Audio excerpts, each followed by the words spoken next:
Ako yung rear guard, ako yung bantay sa likod. Hello guys. How are you? Of course, it's vacation time again from school because it's Holy Week and it's really hot in Pampanga. So let's take a break and head to Boracay. It's my first time visiting Boracay, so my Aunt Grace booked our tickets back in January to get a cheaper fare to Cataclan. We waited for 2 months, and now it's March. Together with my mom's siblings and their children, my cousins. We're here at the airport. It's the first time for both me and my cousin, Jen Hart. The processing here at the New Clark Airport for domestic flights is very smooth. My Aunt Grace paid for some additional things, but it's just a few. We left home at 5 a.m. Even though our flight was at 8 o'clock in the morning, the departure process was very quick. We had breakfast at the airport, and my little cousin, Jen Hart, was also playing with the other kids at the airport. We were called late for check-in earlier because our seats were at the front. They prioritized the passengers seated in the middle rows to avoid crowding, and everything was organized for a smooth boarding process. Since we checked in early, we were assigned seats at the front, so the 6 of us will be sitting together.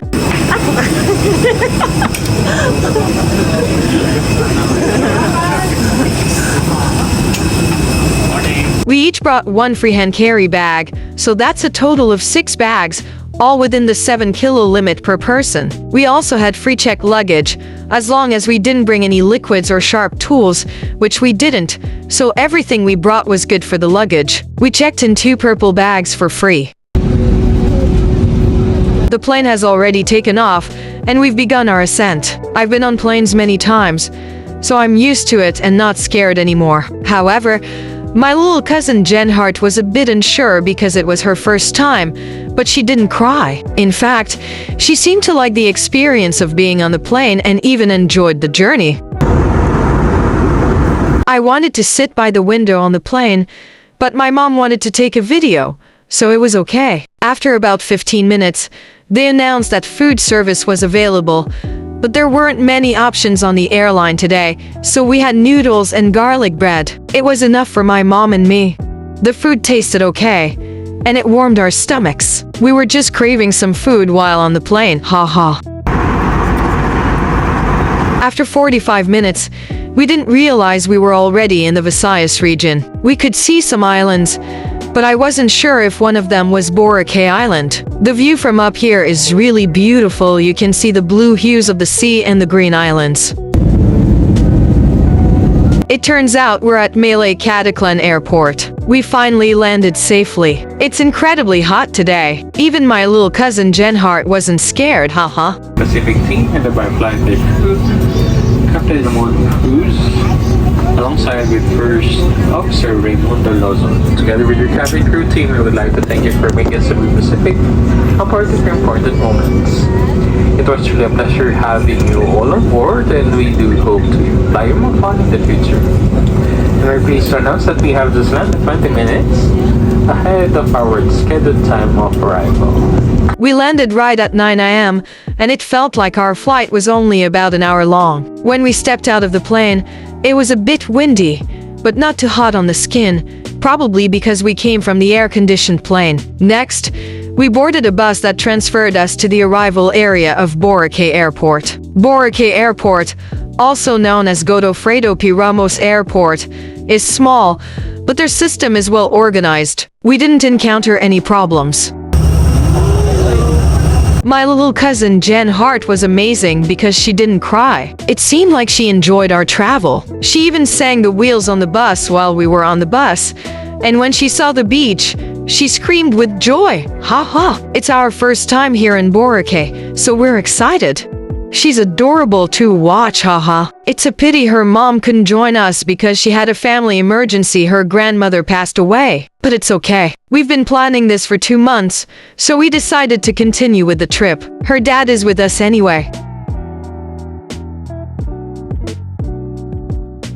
Upon arrival at the airport, there wasn't much inspection.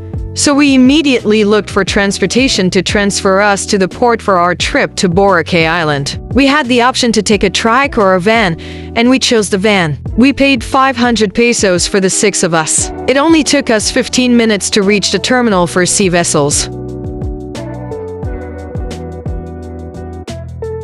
We bought tickets for 5 of us because the child's fare is free. It cost 350 pesos per person, and there was an additional fee for environmental purposes, but it was relatively cheap. We brought our luggage with us. By 9:50 a.m., we were already on the boat heading to the adjacent island. It only took about 15 to 20 minutes to reach the beachfront of Boracay's port.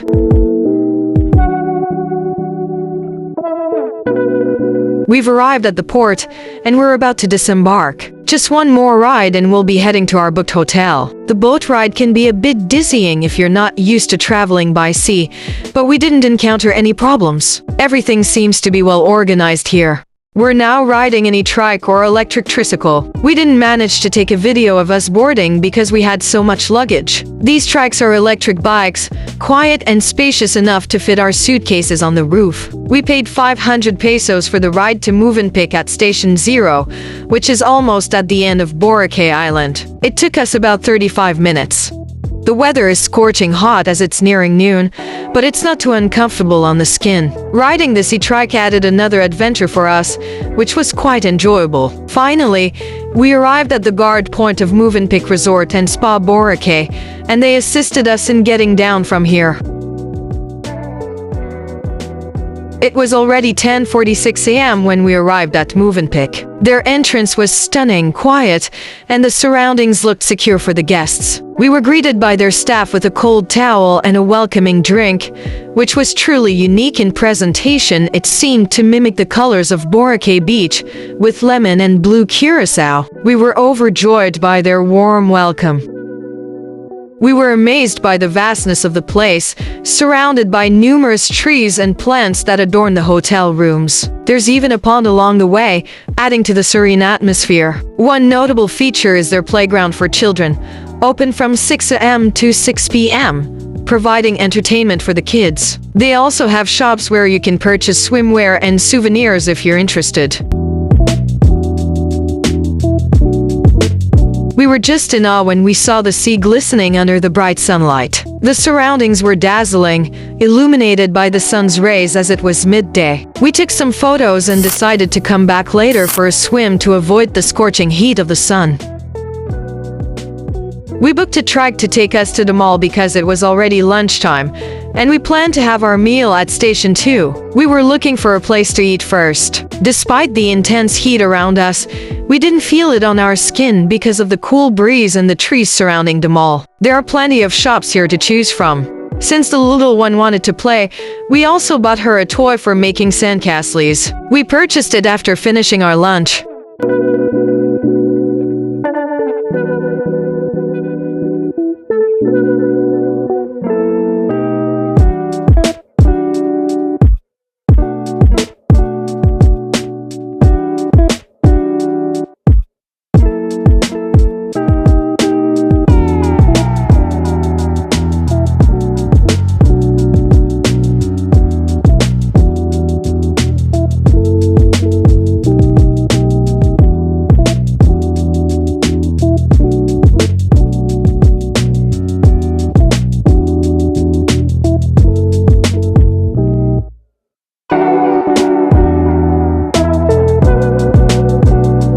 We found a restaurant on the beachfront where we would have our meal. While our food was being prepared, my mom and I took a walk to find something to drink because it was really hot and we needed to cool down.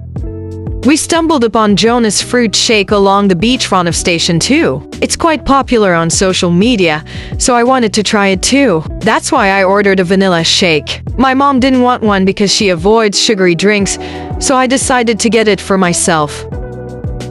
You can really feel the local beach vibes here in the middle of the day. It's hot, but you don't sweat too much because of the breeze. We're surrounded by the beach water, so it feels really refreshing. Plus, the fruit shake we're drinking, worth 200 pesos per glass, adds to the coolness. My mom couldn't resist trying the shake too.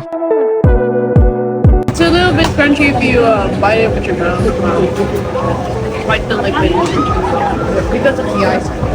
After a while, my mom and I left Jonas and returned to where we would eat. When we arrived, our orders were already cooked, mostly local dishes. My Aunt Grace loves pancit, so we always have pancit in our orders. They didn't have fried chicken, but my mom ordered fish fillet fingers, thinking it was chicken. She said, "No chicken, fish," after I finished eating.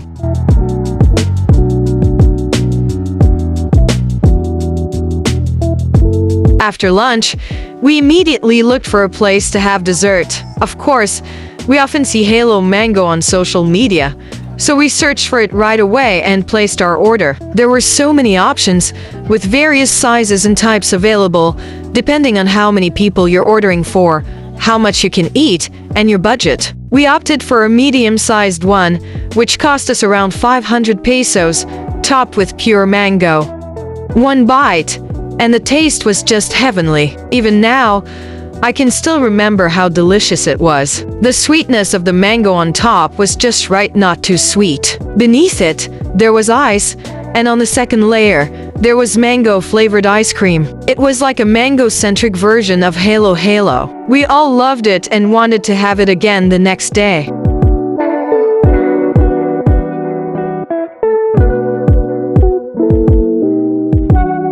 After eating, we took a rest at the mall, and while sitting on the benches between the shops, we spotted stalls selling souvenir items such as inexpensive t-shirts, small items like refrigerator magnets, bracelets, and locally made crafts. These items were affordable and perfect to bring back to our friends in the city.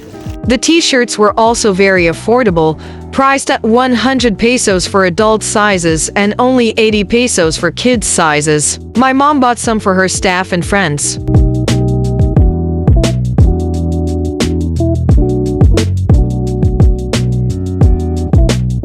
We finished shopping around almost 2:00 p.m., so we hopped back on the free shuttle provided by Movenpick, with our meeting place set at Jollibee. This concludes our video for day one, but in the next video, we'll give you a room tour and share other activities we did at our hotel. So, for those who haven't subscribed yet, please subscribe to my channel, and if you have any questions, feel free to comment below. This is Julie and Louise. See you on the next Boracay trip vlog.